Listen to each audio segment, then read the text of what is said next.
Welcome to Behind the Byline, a podcast by PR Newswire, where we chat with journalists across APAC on what goes behind the bylines. We will find out more about a day in the work life of journalists, the challenges they face, and how PR professionals can work better with them. I am Yoan, Audience Development Executive at PR Newswire. Today, my guest is Jeff Liebsch, CEO of Haps Magazine Korea. Based in Busan, Jeff has been working in media in Korea for the past 13 years and has previously been published in Yahoo Sports New Zealand and Australia, Tribal Football, and Yonhap News, among others. He currently serves as the owner and editor-in-chief at Haps Magazine, which focuses on travel and lifestyle on the Korean peninsula. With over 25 years of experience living in South Korea, Jeff provides a wealth of insight on issues in the country and an understanding of the work culture, having covered everything from local government news to major events including the Busan International Film Festival, UFC, and the LPGA, among others. Welcome, Jeff, to the podcast. Thanks for having me today. Oh, yeah. And you look great. Thank you. It's a little hot, but... Yeah, of course it must be hot. So how's Busan? Busan is good. It's hot down here right now. I just got back from Thailand and Vietnam, but it's pretty much just as hot as it was there. So. I see. So, I actually did not know that you've been in this industry for more than a decade.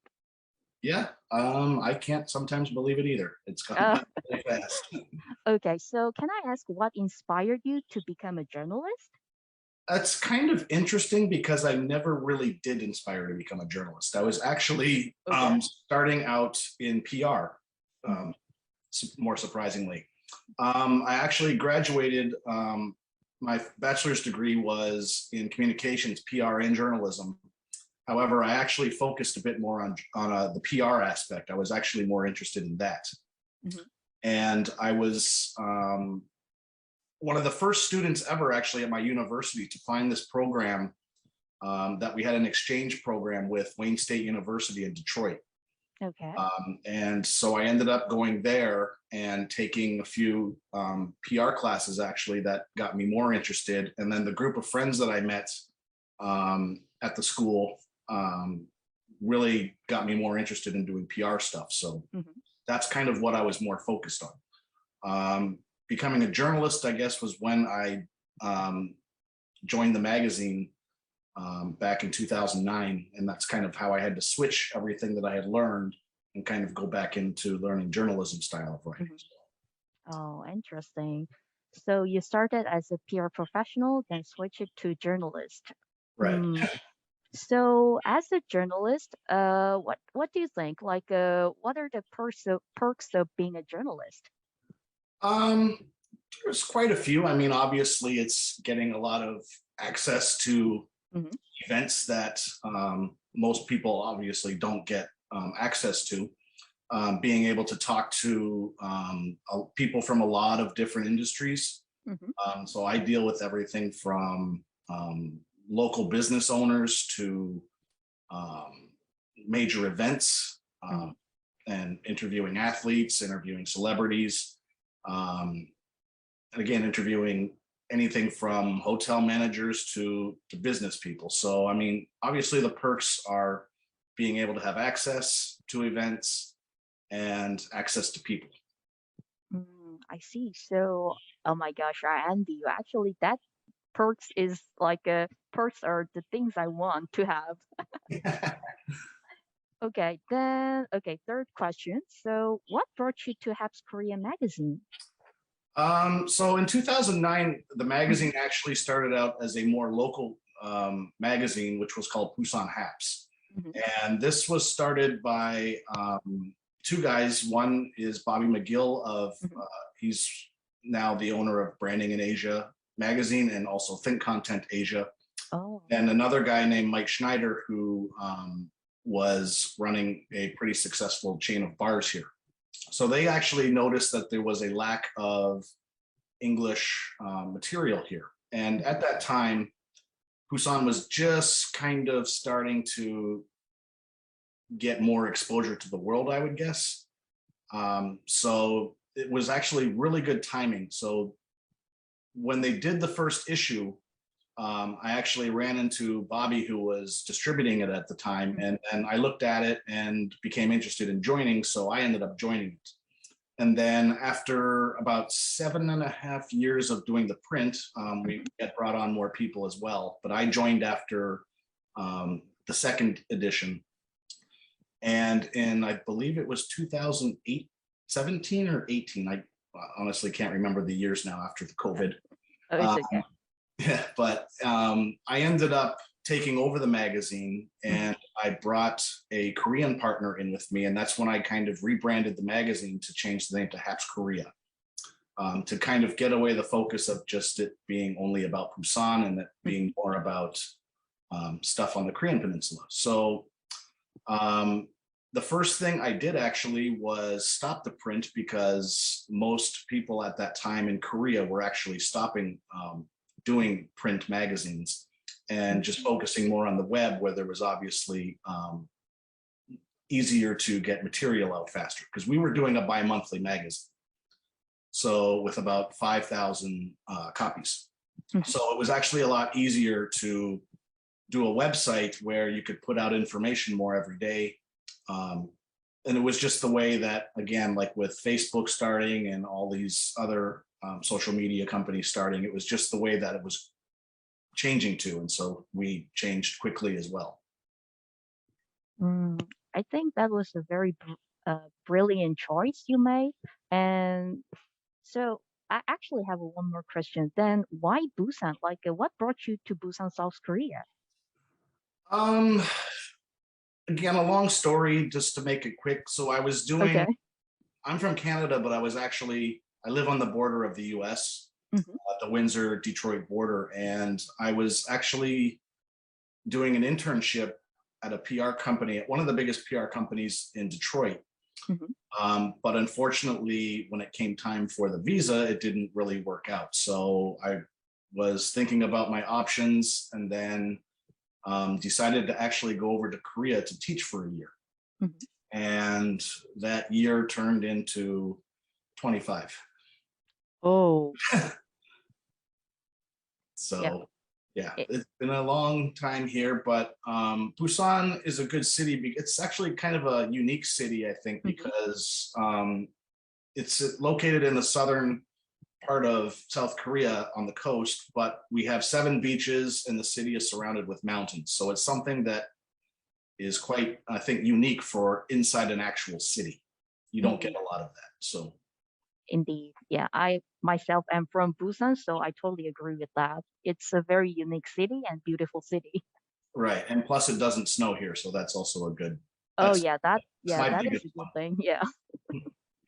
Okay, so I also think that uh oh before I ask this question, so like what is your most memorable assignment in Korea, like as a journalist?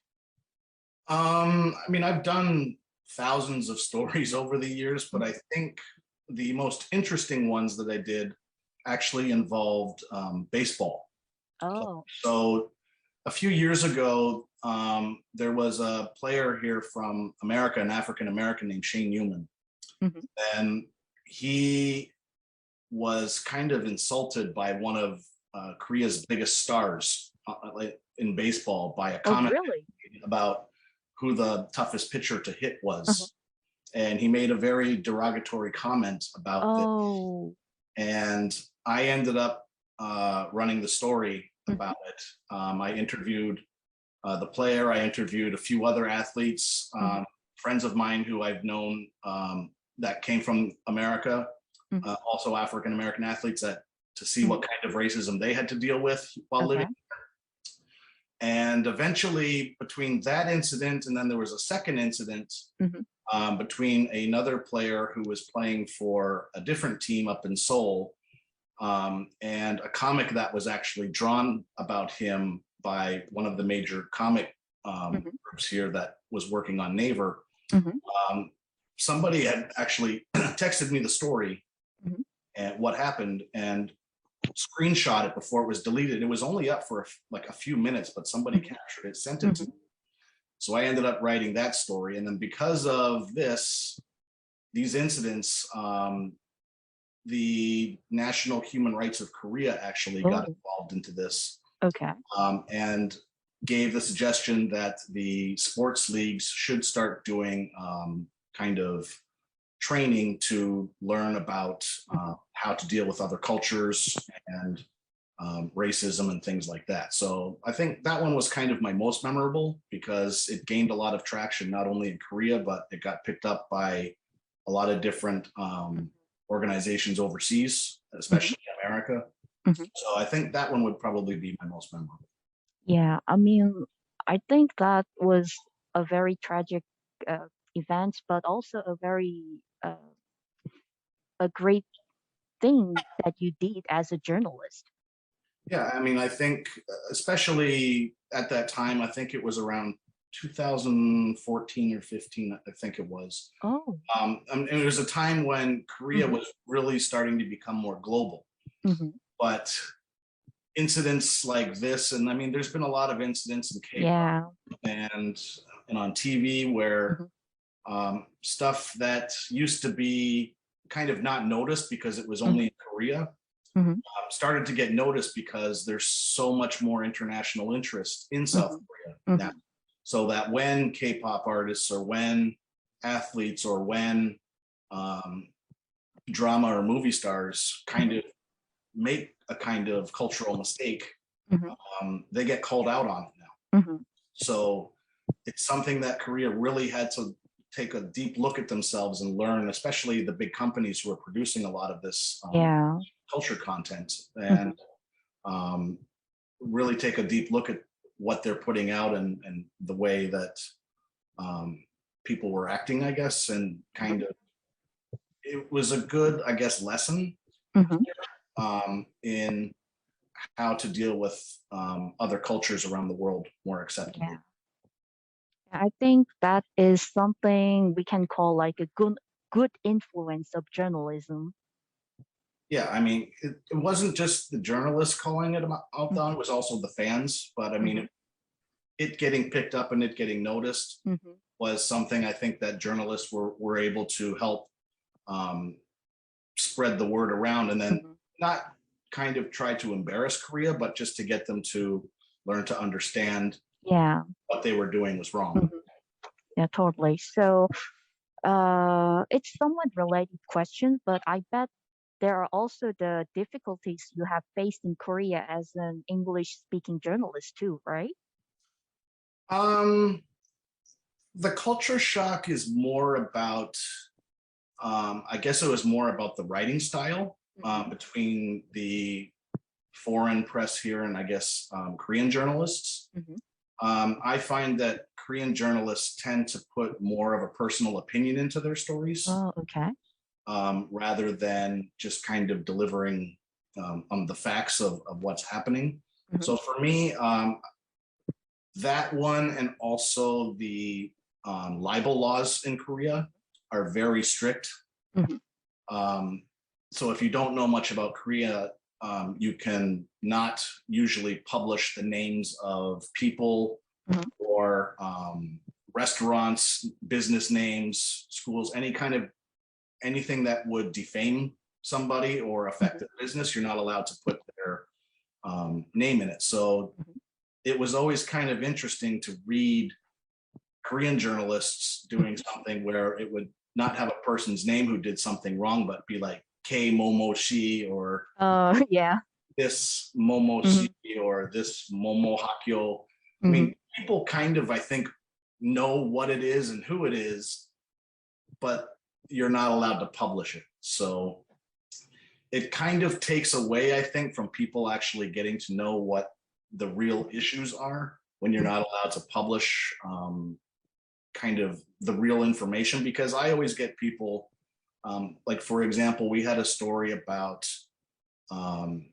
food poisoning, which has become a really big issue every summer, and especially this summer as well. And we're not allowed to publish the name of the restaurant. And we've had readers say, tell us the name of the restaurant, tell us the name of the, well, we can't just because of the libel. So I mean, that's kind of a shock to me, like, I guess, because you want the public to be able to trust what you're writing. When you're not able to tell them what there is, it kind of gives a little bit of a difficulty in doing that. So I would say that was probably the biggest shock, is working here, doing English journalism. Okay, so actually, this is very shocking to me too, because I never thought in that way. So, uh, yeah.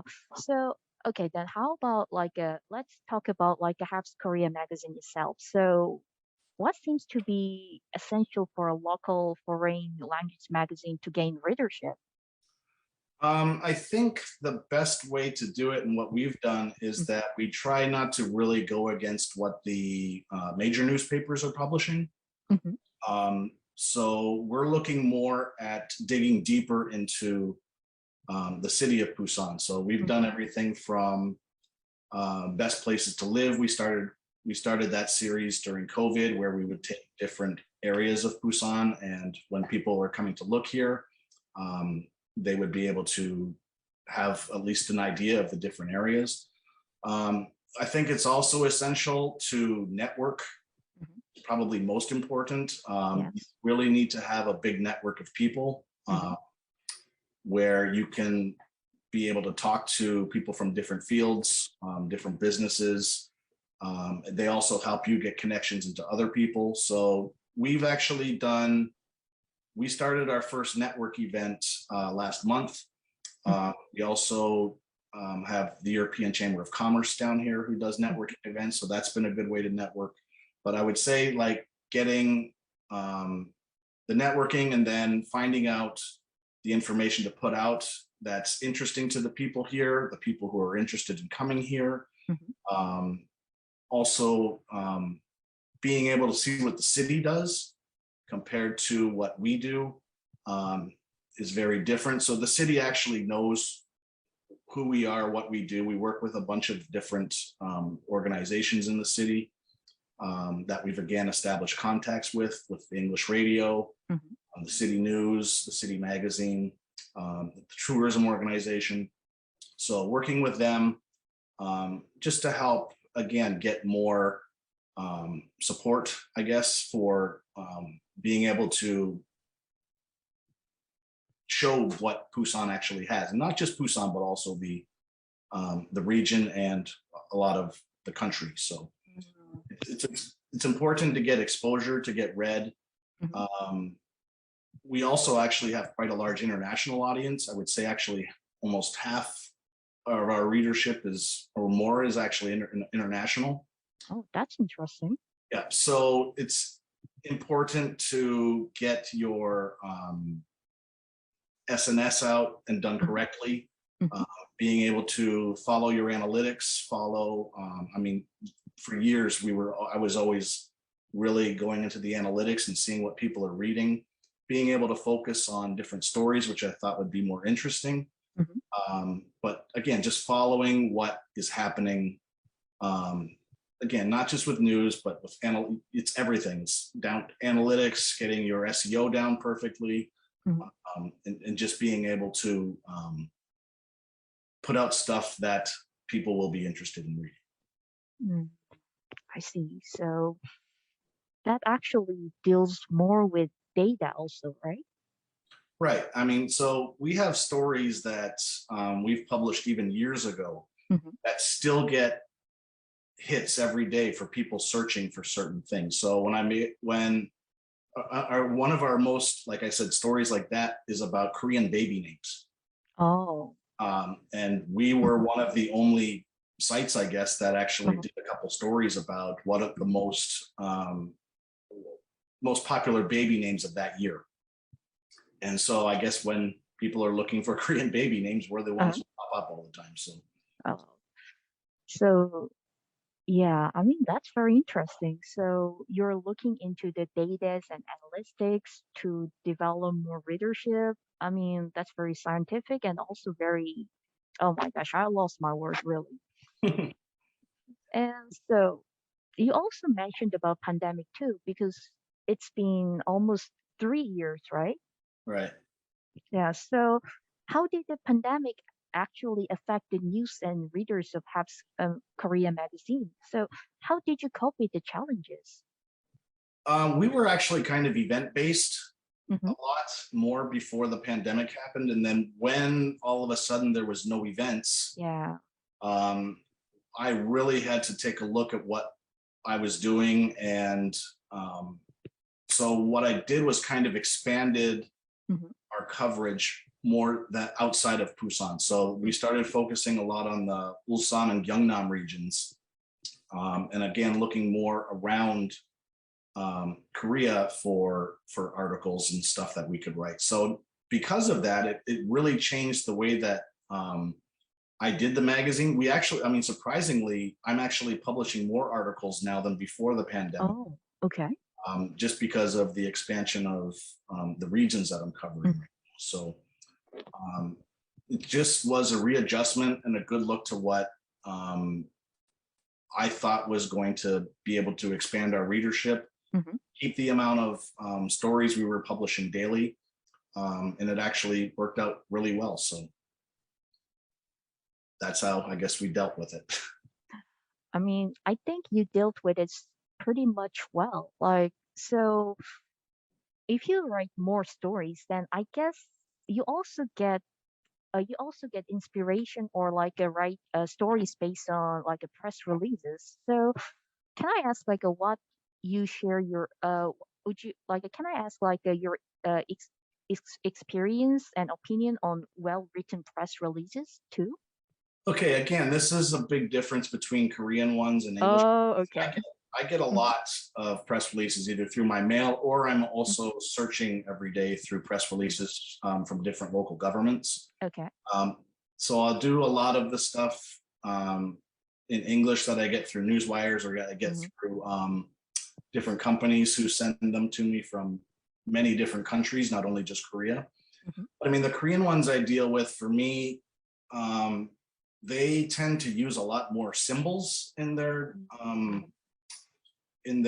PR press releases that are, I mean, to me, it just doesn't look good. Hmm.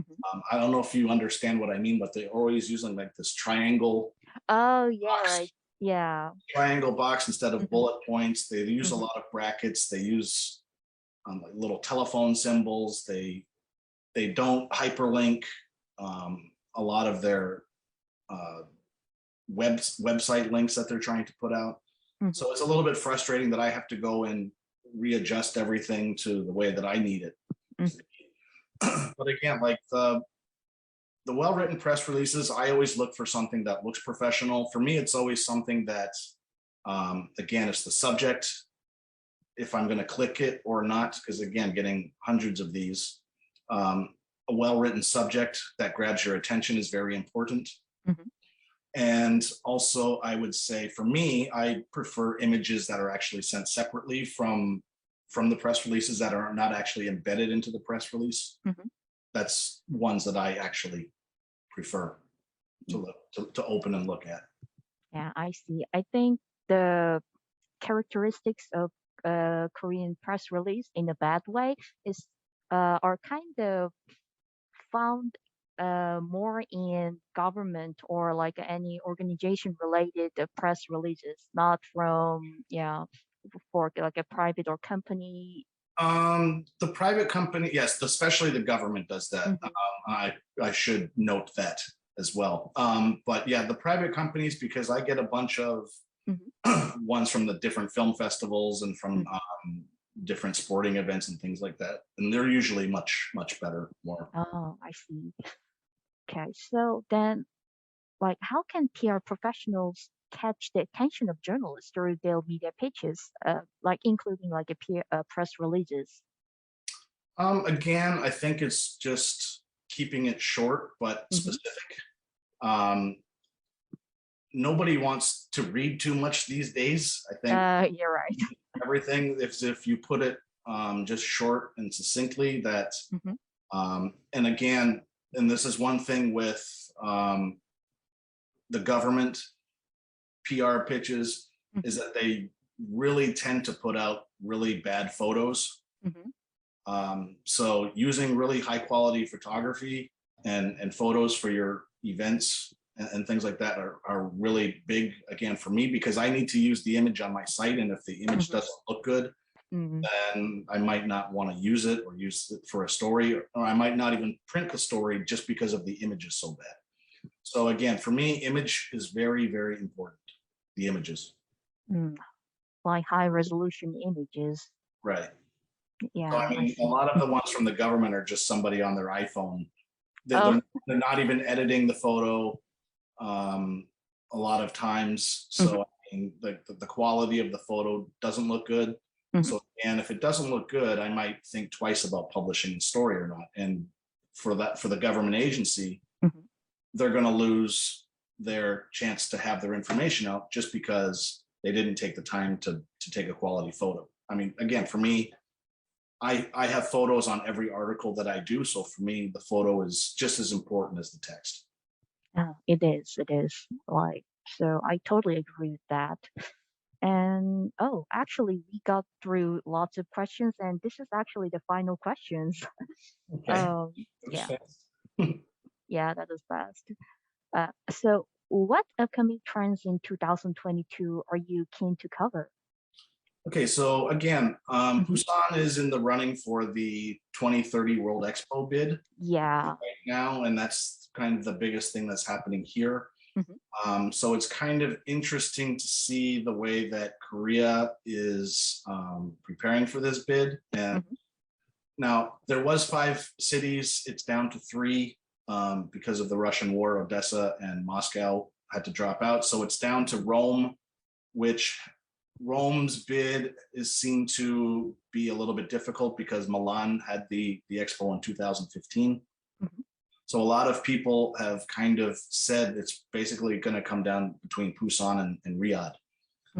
And basically the way that it's been looking, I mean, from what I've been seeing through media, it's almost like it's Korea's K culture versus Saudi Arabia's money. Oh.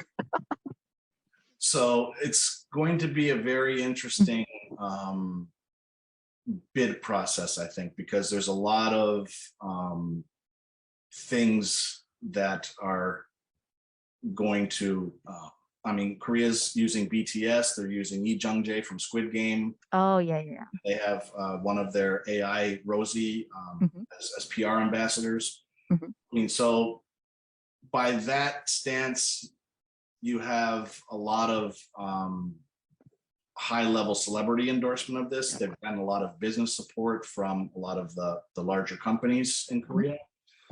But again, they're using the north port of Busan to where they want to put the bid. It bases, a lot of it will be based on if Busan gets their new airport.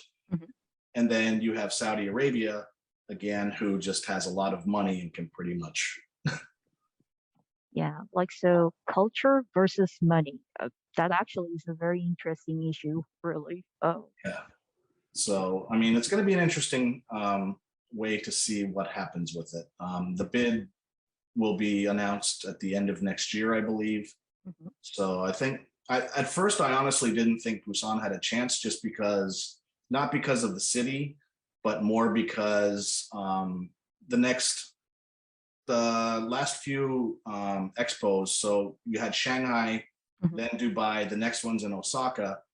So that would have been almost like 3 in Asia. Oh, yeah. In the Middle East. And then I guess if it would go back to the Middle East again with Riyadh. But so it'll be interesting to see what happens with the bid. Yeah, totally. Oh my gosh, Jeff, like, so today you shared so much stories and so many inspirations with like the listeners of PR Newswire podcast. So thank you for all. Thank you for having me today. So like, thank you, Jeff, again for having us to interview you. And like, I hope you have a great day. And Okay, so that was Jeff Liebsch, CEO of Haps Korea Magazine, on the Behind the Byline podcast. Do look out for the podcast on the PR Newswire APAC YouTube channel and on our blog at prnasia.com. We'll catch you next time. Thank you.